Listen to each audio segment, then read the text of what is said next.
MIT से मैं बेंगलोर के हिंदुस्तान एरोनॉटिक्स लिमिटेड HAL में बतौर ट्रेनी दाखिल हो गया। HAL से जब मैं एरोनॉटिकल इंजीनियरिंग ग्रेजुएट बनकर निकला तो जिंदगी ने दो मौके मेरे सामने खड़े कर दिए और दोनों मेरी परवाज के देरीना ख्वाब पूरे कर सकते थे।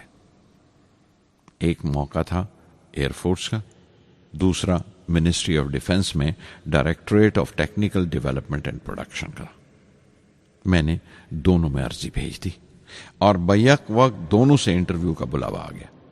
एयरफोर्स के लिए मुझे देहरादून बुलाया गया था और डिफेंस के लिए दिल्ली।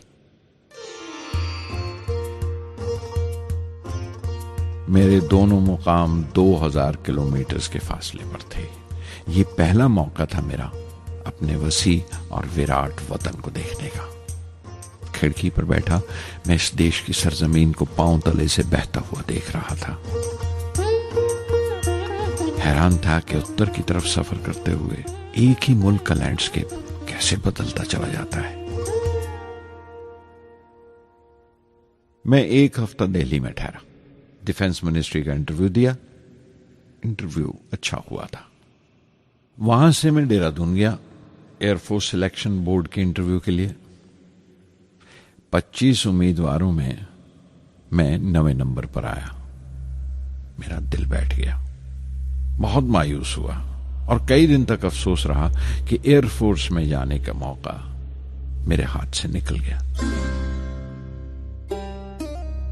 मैं ऋषिकेश चला गया, दिल पर यह बोझ लेकर कि आने वाले दिन बड़े सख्त होंगे।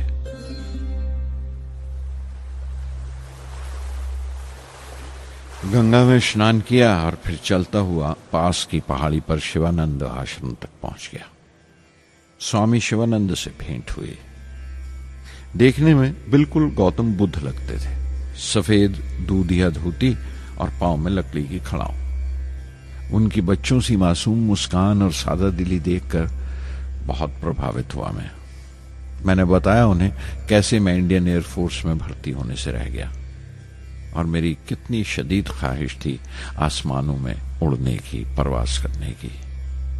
वो मुस्कुरा दिए और बोले, ख्वाहिश अगर दिलो जान से निकली हो, वो पवित्र हो और उसमें शिद्दत हो, तो उसमें कमाल की एक इलेक्ट्रोमैग्नेटिक एनर्जी होती है, एक बरकी मकनातीसी ताकत होती है। दिमाग जब सोता है तो वो एनर्जी रात की खामोशी में बाहर निकल जाती है और सुबह कायनात ब्रह्मांड से सितारों की गति रफ्तार को अपने साथ समेटकर दिमाग में लौट आती है। इसीलिए जो सोचा है उसकी सृष्टि अवश्य है, वो तख्लीक होगा।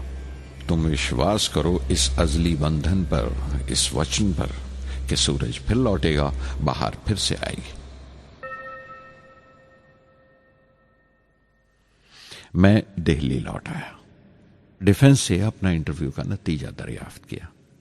जवाब में मुझे अपॉइंटमेंट लेटर थमा दिया गया और अगले दिन से सीनियर साइंटिफिक असिस्टेंट मुकर्रर कर दिया गया 250 रुपए की माहाना तनख्वाह पर।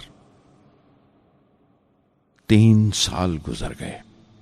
उन्हीं दिनों बेंगलोर में एरोनॉटिकल डेवलपमेंट एस्टेब्लिशमेंट ADE का एक नया महकमा खुला और मुझे वहां पोस्ट कर दिया गया।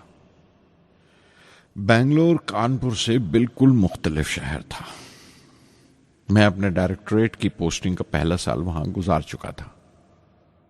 दरअसल हमारे देश में ये एक अजीब तरीका है, एक अजीब सा ढंग है अपने लोगों को हद दर्जा तक निचोड़ लेने का, जो हमारे लोगों को इंतहा पसंद बना देता है। शायद इसलिए कि सदियों इस देश ने गैर मुल्की तहजीबों के जख्म भी खाए हैं और उन्हें अपने दामन में जगह भी दी है।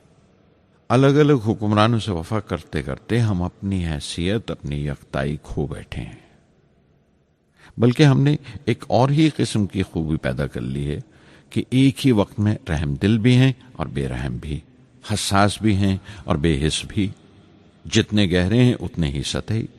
ऊपर से देखो तो हम बड़े खुश रंग और खूबरू नजर आते हैं, लेकिन कोई गौर से देखे तो अपने हुक्मरानों की एक बेढब नकल से ज्यादा कुछ नहीं है। मैंने कानपुर में कल्ले में दबाए हुए पान वाले नवाब वाजिद अली शाह के नकलची बहुत देखे। और बेंगलोर में फिरंगियों के अंदाज में कुत्ते की जंजीर थामे टहलते हुए साहिबों की कमी नहीं थी। बेंगलोर में रहकर मैं रामेश्वरम के सुकून और गहरे शांत वातावरण के लिए तरसता था।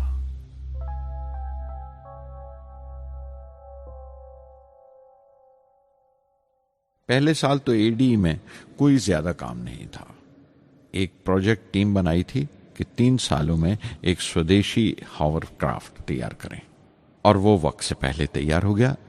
नंदी उसका नाम रखा गया, शिव की सवारी के आधार पर।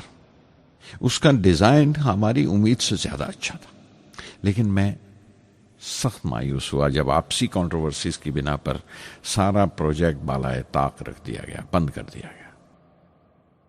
Professor MG Menon, Tata institute of fundamental research के डायरेक्टर, एक रोज अचानक ही हमारी जांच पड़ताल को आ पहुंचे।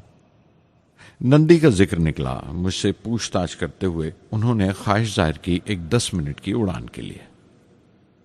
उसके 1 हफ्ता बाद की बात है। मुझे इनकोस्पार से बुलावा आ गया, the Indian committee for space research. मैं मुंबई चला गया रॉकेट इंजीनियर की पोस्ट के लिए इंटरव्यू देने। मेरा इंटरव्यू लेने वाले डॉक्टर विक्रम साराभाई और प्रोफेसर MG मेनन के अलावा मिस्टर सराफ थे, जो उस वक्त एटॉमिक एनर्जी कमीशन के डिप्यूटी सेक्रेटरी के ओहदे पर थे। डॉक्टर साराभाई की गर्मजोशी ने पहली ही मुलाकात में मेरा दिल मोह लिया। अगले ही दिन मुझे खबर मिल गई कि मैं चुन लिया गया। मुझे इनकोस्पार में रॉकेट इंजीनियर की हैसियत से शामिल कर लिया गया था। सन 1962 के देरीना हिस्से में कहीं इनकोस्पार ने थुम्बा में इक्वेटोरियल रॉकेट लॉन्चिंग स्टेशन बनाने का फैसला किया। थुम्बा केरला में त्रिवेंद्रम से परे एक दूर दराज के ऊंगते से गांव का नाम है। हिंदुस्तान में यह मॉडर्न रॉकेट बेस्ड रिसर्च की एक दबी सी इब्तदा थी, हल्की सी शुरुआत। उसके फौरन बाद ही मुझे 6 माह के लिए अमेरिका भेज दिया गया, नासा में रॉकेट लॉन्चिंग की ट्रेनिंग के लिए। जाने से पहले मैं थोड़ा सा वक्त निकालकर रामेश्वरम गया।